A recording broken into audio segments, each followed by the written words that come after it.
Good evening and welcome to a preview show for a cup final, which is great. A cup final for Arsenal for the first time in 6 years, and it's fantastic to be able to do this. What we're going to do first, before we get into kind of like predictions, team lineup, stuff like that, how the game might go, is just look at the press conference because I ain't seen this, so I don't actually know what he said. So no idea how long this thing is either, so we're going to go through this. I'm just going to go through it and look at what the hell he said. So, actually, yeah, it's just him. Yeah, okay. I thought for a second it was Pep as well, but no, this is on Arsenal.com. Here we go. So, on injury news, we have another training session. Yep, the usual thing he says. So, the ones that are in contention hopefully can give us good news. Yeah, okay. Not sure who he means by that. Or does he mean these two, basically? Martin Odegaard, you're in Timber's availability. We have another session. Let's see if they can make it. Same thing. Challenges of picking his 20-man squad. Well, yeah, okay. We're going to skip over little bits that are kind of potentially quite boring and repetitive of stuff that we've already heard him say. In many other press conferences, which kind of happens a lot, because he gets asked a lot of like bullshit questions, doesn't he? And repeated questions, or questions that don't really get to the nub of things. But let's see if anybody challenges him on a few bits and pieces. Kepa starting, we'll see how everybody is after training, blah, blah, blah. On if this final means more, I think, to him than to Pep, that means. For me, just to win it, that's it. For me, that's it. All the preparation and all the enjoyment in the next 40 hours to get to Wembley in the best possible way. Really prepared and confident, yeah. So just, the basic bog standard press reaction sort of speech from him. Press conference speech, on the key to his 100% record at Wembley. Just stupid question. Like, this is different. This is as a player and manager, this, right? I don't know, but let's keep it that way. Make sure in a few hours we can do the same. Yeah, it doesn't answer it. It's a stupid question anyway. How his relationship with Pep has changed. I saw this in the video. Basically, he says it's because they've moved. They don't talk as much, so I'm not reading through that. On if he's nervous. No, not in general. I'm excited, enthusiastic, and positive. Okay, that is good to know. On if he signed. Oh my God. Well, I've just seen this question. Somebody sat as a qualified, presumably well-trained journalist, sports journalist, on if he signed Victor Gyökeres to win trophies. So they've asked Arteta, did you sign Victor Gyökeres to win trophies? Who asked that fucking question? I would love to know who asked that question. So how does he tackle this incredibly complicated and not obvious answer? Players have to perform daily at this level, but when it comes to the crucial moments and the moments to attack a trophy, to take it and bring it home, that's when you need players to step up and make the difference. That's clear. So here we go, shifting the blame onto the players. Preemptively. To be fair, it's not entirely wrong, right? It really is down to the players a lot of the time in a 50-50 final situation who's got the moxie for it. So he's not necessarily wrong, but it's just kind of a way... It's just a way to sort of like deflect from him as such as the ultimate sort of point of accountability, which he is, but he likes to try and deflect away from that. If he doesn't win anything, he will realise quite quickly how much he is the ultimate ultimate end boss for accountability, because he is the boss basically. So that's how it works. A lot of people don't seem to really understand that, and I don't know why. Perhaps it's a thing for younger generations don't understand, but like I'm sure anybody who's kind of like lived a bit of life understands that ultimately a manager takes responsibility, whether they have physically done anything or not. It's their selection that meant that the other person, the staff, were there in the first place. That's kind of how it works. It's pretty simple. Not many people seem to be able to grasp it, especially who are of a young age. So, on how big a moment the final is in our season. So this is okay. So what's he said to this? It's one of the defining moments, because at the end it's whether you win the trophy or not, and that's the most important thing once you get to the final. But in order to be there, you have to do a lot of things, and a lot of things that the team has done. We need to prove that point is clear. It's just this sort of usual waffle, basically. But it's just, again, it's a stupid question. It's the biggest moment of the season now, basically. Of course it is, because it's the first opportunity to win a trophy. So it has to be the biggest moment of the season. But of course, they're just asking because they want their frigging, they want their quotes that they can, put in their articles, sort of thing. This isn't really kind of a tete-a-tete as such. This is not a tete-a-tete with Arteta, basically. This is just them kind of like saying things to him just to get him to say specific things back. It's kind of all just fake conversation and fake bollocks. And heaven forfend you actually have a difficult question for him. On next question says, on if it's about beating Pep Guardiola, what as opposed to sort of Man City in general. He said, it's not about that in this profession. You're constantly learning, constantly evolving. I had an incredible privilege to work with Pep for 4 years and blah, blah, blah. Remains part of me. Yeah, I mean, it's not, is it? It's not about beating him as such, I don't think. Again, kind of a stupid question, really. When you could ask anything really, and you choose to ask that. So, on what it would mean to win... Oh, fucking hell. Reality's so dumb. We're so dumbed down, aren't we? It's like people eat all this stuff up. Because obviously, essentially, this is all kind of orchestrated to be posted on a site like Arsenal.com that funnels a lot of traffic. A lot of eyes see it. So this is kind of level. This is the level that they aim at. This is the sort of like... This is the standard they regard you as. Basically cattle to them. Which is why we have this sort of merry-go-round of... I was going to say bang averageness, but I think that's even being generous. Just general shitness, really, in terms of the way the media circle is around the club. Just madness, the PR. So what it would mean to women supporters at Wembley? Well, yeah, I mean, it would be absolutely fantastic for him, I'm sure. Come on.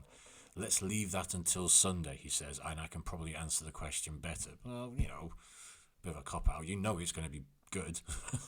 It's going to be great and one of your happiest memories of your life. But I've done it when the stadium is full, and being part of that is exceptional. One of the best memories I have as a player is playing those types of games. That's why we're all very excited, because we know what's at stake. We really want it. We know what it's going to mean for our people as well. Well, yeah, I mean, obviously it's going to be better than having an empty stadium, isn't it, for fuck's sake? Next question is on the... How far are we? We're halfway down. Okay. On the potential of the team. There's a lot to do, in my opinion, he says, but we're very excited about what we're doing, and we need to continue to make the right strides. So there you go. He's not saying that it's the best squad in Europe, so why is his loyal followers saying that? Especially performing in the right way then when those moments come. To achieve what we want, to start to build momentum we want. Okay, yeah, just sort of like press-friendly unit shifter answer. On making finals becoming a habit. This is what we want, and the fact we're at the end of March, we're in 4 competitions, tells a lot about the team. But as I said, it's now about the next step, the next game, the defining moment at the end. You need moments to go your way, or you need certain moments to go your way. Again, a bit of deflection of responsibility, but not also necessarily untrue. In fairness, it's a one-off 90 minutes. That's why it's more of a 50-50, even if Man City are playing like a smaller team, although they did smash Watford a few years ago, didn't they, in the FA Cup final? But they also lost to Wigan. There you go. It's a bit of a 50-50, any final. On if City's League Cup final win in 2018 was important to their success. Oh, God. Certainly yes, because winning always helps, and winning the trophy helps more, for sure. Gives you confidence, blah, blah, blah. Stupid question. Mundane answer. Media-friendly unit shifter. On picking your goalkeeper for a final, okay, the Kepa versus Raya situation. We can talk about that in a bit. It's a fairly simple answer, though, really. Especially if you talk to the goalkeeping coaches, very special because they're always different. It's a position very specific. There's a lot of history about that. Oh, God's sake, blah, blah, blah, waffle. It's this crap, man. People have made decisions in the past when something different happens. It sounds different at least, but we don't know how it's going to be in 10 or 20 years' time. Cheers for that, Mikel. That was absolutely full of lacquered with insight. Hey, dear. On closing the gap between the 2018 final and now, no one really fucking cares, to be honest with you. But he says, I think both clubs are in very different stages. You could sense not only in terms of the squad, but in many other situations. There's a different period because the history as well, and some of the things that had happened. It's just what wonderful stuff we have here. Do you know what? When Wenger was going and on his last legs and stuff like that, you still listen to his press conferences because you would still get insights. This is just kind of like just a kind of like almost scripted thing these days. Like I said, media friendly unit shifter type stuff, isn't it? It's like what will people like to read? Okay, what will get the most eyes on it? Okay, in a nice way, sort of thing. And when he felt we could compete with Man City, when did Arteta feel we could compete with Man City? All the work that has been done from day one, because that's the level, right? Well, then if it's from day one, that means you kind of failed a little bit, doesn't it? Because you were eighth, fifth for the first 3 years. But anyway, just being the Arsenal manager and not believing that you compete at the highest level in the competitions, I think it cannot be aligned. Obviously, there are a lot of factors, and the fact I was there, I know in my opinion where the gaps were and what the difference was. But not accepting it, being that it's part of the reality and try to change it as quick as possible. God almighty, I can see why people have problems going through these press conferences. They're just absolutely waffly, bird's eye, 12-pack in session here. On to... Next question. Untrusting the process over the last 6 years. Maybe that's a slightly cheeky question. Maybe they've asked that in a slightly cheeky way, but he's replied, I don't know. I think it's that, but the fact that at the end you have to win a lot of games, you have to be very consistent if you want to maintain those words or the project continuously. People believe in it, and at the end, I don't think it's ever going to end, regardless of what happens. Yes, he's never going to end. He's going to be here forever. And how much we win in the next few years, it's always going to be something for the next 2 or 3 years. And honestly, we'll plan that, and the club will plan that in every department. So yes, I mean, basically, you've been trusting the process, and if it is actually a process, we'll win something. How much we win in the next few years, by the way, is him fitting to stay. How much we win in the next few years. He does definitely mean himself in that. I'm viewing the final in isolation. I don't know, but you live the moment and the present that much. That's the only focus that you can put in. Obviously, you can imagine how nice it would be on Sunday when you win it. Well, yeah, I know. I mean, again, stupid question. On if players talk about the quadruple, no, we need to go game by game, cool. On if it's probably true, I'd imagine. Does it make a difference changing keepers? No, we don't have that feeling amongst players. Again, kind of mundane question. Not really. We've worked with Kepa now over these last few Carabao Cup games. It's not been an issue.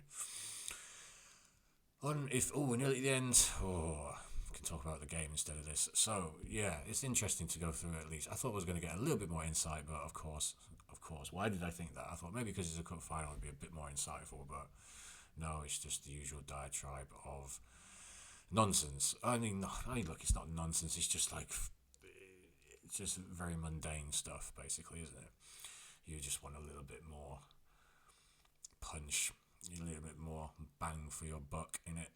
On if emotion comes into his decision to pick certain players, yes, every decision that you make has an impact. And when you have to pick between two players, normally it's positive for you and negative for him. I'll do it the other way around. It can be what? Yes, every decision that you make has an impact. And when you have to pick between two players, normally it's positive for you and negative for him. I'll do it the other way around. It can be. You need to weigh everything, every decision. Try to be as fair as possible as well and sensible. That's it. Oh, God. Okay. I mean, yes, it probably does, given the fact that he's on the sideline, landing planes and flying around and doing all sorts. He's not exactly a calm person, is he? So, yeah, I'm sure emotion does come into it. On if you've spoken to Pep this week, no. On if you speak to him before the final, yes. On if there's a reason he hasn't, no. No, I mean, why would he necessarily need to speak to him, this week? Why would he? I don't know why he would. Is there more pressure on us compared to Man City?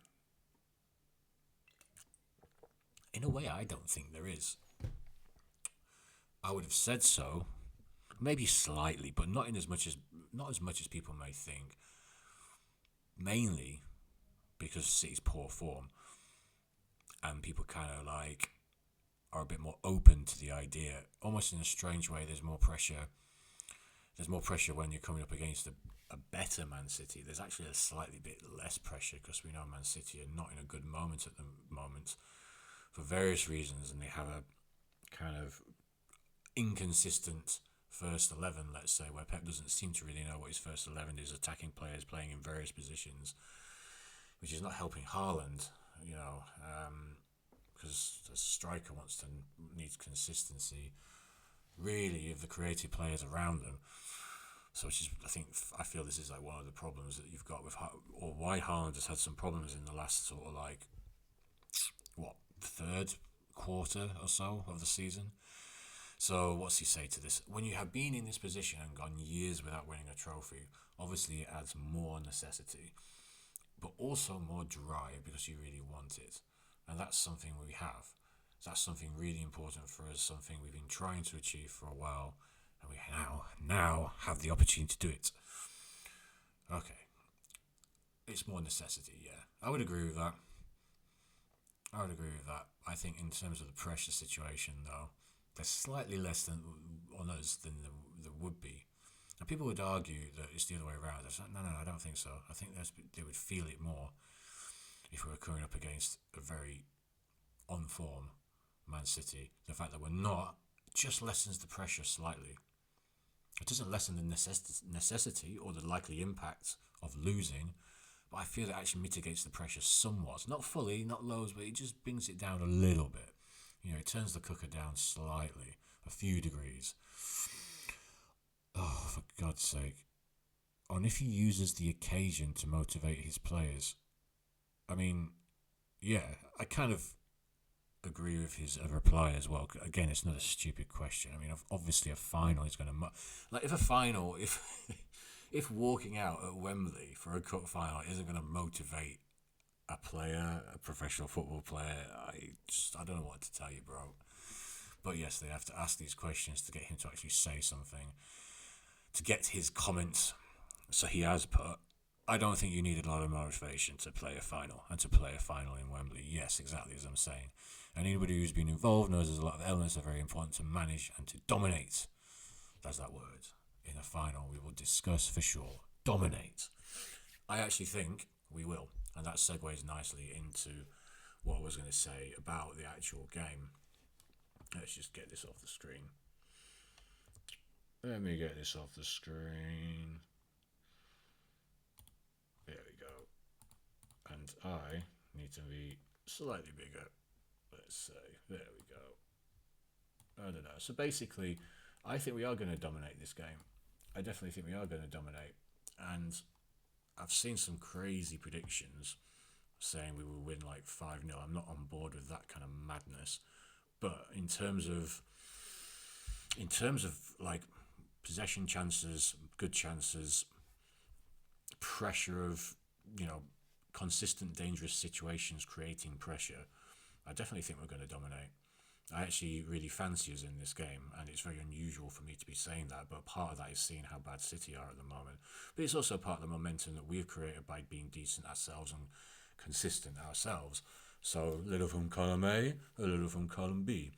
But yeah, I think that kind of momentum, just of going that 9 points clear, and then City losing to Real, yeah, I think that kind of swings this final in our favour. Plus City without a bit of their spine, isn't it? Donnarumma, Gay's out, Guardiola's out. So that's difficult for them because it is. I'm not saying they don't have good players to come in, but that's a kind of they are part of the established spine. So more problems for them there. More things that look like they're going in our direction. And it just has that vibe about it. I know this is not particularly tactically technical or anything like that, but it just has a feel about it that it's pulling in our direction. And how up for this will City be? It's an interesting question, because on the one hand, you would think, okay, they're just going out of the Champions League. That's one less trophy they can win. They're going to really try and grab this one. But I don't know. They could. Are they actually able to motivate to do that? That could be the thought process, but can they motivate themselves to do that is more the question. So yeah, I feel that this idea that we're gonna. I've seen a few people predicting like 4-0s and 5-0s. So okay, no, I think they've got the same sort of whiff of what I have. It's just that they've sort of gone a little bit too over the top with their proclamations. But I agree with the general idea that we're going to be dominant and that we're going to be sort of the ones doing the majority of the attacking, not defending that much. I feel like this has just come at the wrong time for City, completely wrong time, and they're just not really going to be looking forward to this game. So, in I mentioned when I was doing the press conference about the goalkeeper situation. Just play Kepa, of course. I think he'll play Kepa. I don't think there's much discussion really to be had about it. I think it's fairly predictable. And as for, we obviously don't know about Timber and whether he's going to be fit or not. I think he'd likely bring White in. I think you're likely just to see basically my lineup, and I think his lineup will be the same team that, apart from depending what happens with Timber, but basically the same team that started against Leverkusen. And why not, really? I don't think Odegaard's coming. Well, I really hope. I mean, surely even Mikel wouldn't bring Odegaard back in to start. And it's just not. It's not going to happen. He's not going to come in to start the League Cup final. However, he'll sit on the bench and he will come on at some point, probably. Especially if we're winning. Especially if we are 2 up or something like this. Please let us be 2 up on like 70, 75 minutes. He can come on. He's actually not a bad player to bring on in that circumstance as well, considering what he does, what he brings to the team in terms of at least his ability to sort of ball retain and sort of keep play ticking over. That's kind of the ideal ideal player you need to manage out a game. If you're 2-0 up, it's a final against a Man City like that, who could still be dangerous, can get 2 quick goals. You know, you're not playing respectfully Burnley or something like that. You've got to manage the game out in that situation. He's someone who can come on and actually do that. That's pretty much, for me, one of the only reasons to keep him around, because in terms of being a number 10, that is, that ship is sailing. Its ship really has sailed, to be fair, but let's just say for now it's sailing, and it doesn't seem assailable for him to regain his position. So whether he would get moved to an 8, maybe if Arteta wanted to keep him, or if there was some contractual thing or whatever. I can't remember what his contract length is.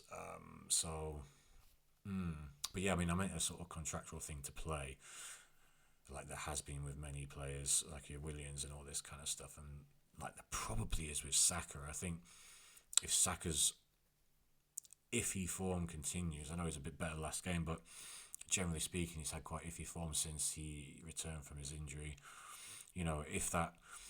If he continues to start, and he's like being regularly ineffective but continues to start, you got to start thinking about a contract situation there, a little clause in the contract, let's say, because Willian had to play X amount of games. I can't remember how much it was, but yeah, we most likely have put something like that in Saka's thing. Having said that, William was a Edu thing, so maybe Berta doesn't do this as much, but we don't know, do we? We don't get privy to these things. So yeah, that's kind of how I think it's going to go. I think not quite so far as City are lambs to the slaughter, but they're certainly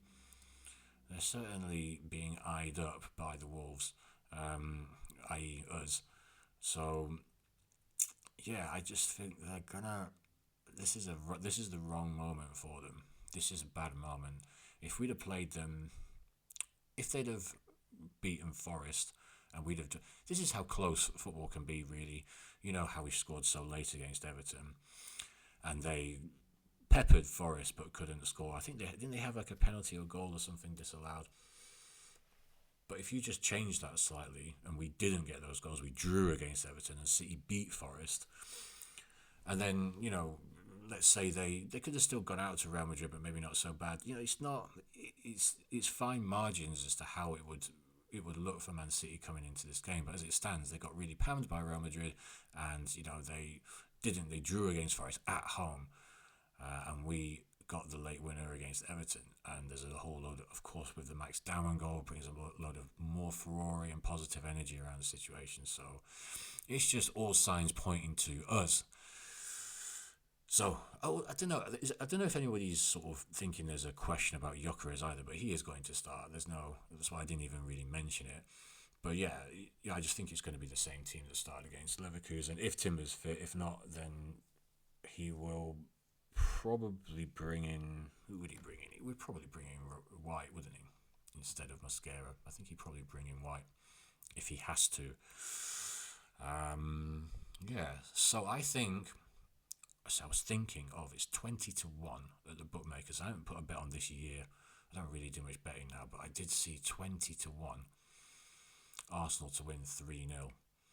And I'm tempted. And I think I'm going to go crazy and make that my prediction for the game tomorrow. I think, back my words, I think we are going to dominate. I think it's just the right combination of us being in a great mood, decent form, lots of good energy around the place, versus City, the complete opposite. It's just set up. However, we all know football doesn't work like that. But come on, let's not put the alternative energy out there. I want to put this energy out there for sure. So, yeah, let's stick with that. We're going to go with a 3-0. And I wish I was going, but I couldn't get tickets. I could have sat with the City fans. I think there's still tickets. It just goes to show you City are a small club. I know they're a big club in terms of trophies when relative to recent history, but generally speaking, if they can't fill Wembley Stadium for a cup final, I don't care that it's the Carabao Cup, I don't care that they've won trebles, whatever, recently. If that was Man U, if that was Liverpool, if that was Chelsea, Spurs, Newcastle, and those teams had won as much as Man City, by the way, trebles, multiple league titles, then you know that stadium is going to be full with their fans. It's just City are small. They're just a small team. They're just a small team, really, in that respect. Or that we could say a mid-level team or whatever. But they're not. They're not the same. They're not in the same conversation as the likes of Arsenal, Man United, Liverpool. We could win so many things. We could win 5 Premier Leagues in a row, with 5 Carabao Cups in a row. If we got to the Carabao Cup final, the 6th year in a row, we would still easily fill out our ticket allocation for the final. Man City can't do it. They just can't do it. And they should really be going, because it looks like their dynasty is declining. So they really should be taking this opportunity to get to Wembley. You might not get back too soon. It's been declining. You can see that. I know your fans are saying that. So you may not get back too soon. It's just take it as it comes, you know. Life is short. You might not be at Wembley for a few more years. You know, Pep's going to go. What's going to happen with the team? Who's going to come in?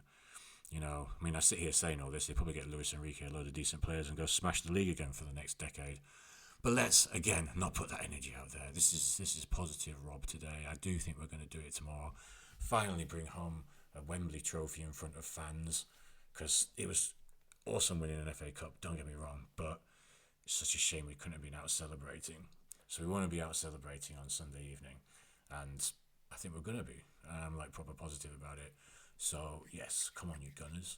I will do, of course, post-match reaction. I will do meeting of the day tomorrow as well. That'll be, I'll maybe post that pre-match a bit earlier. But yeah, I'll do a match reaction. Hopefully the match reaction will be me talking about how I have won my bet. And we have won our first trophy of the season. Peace.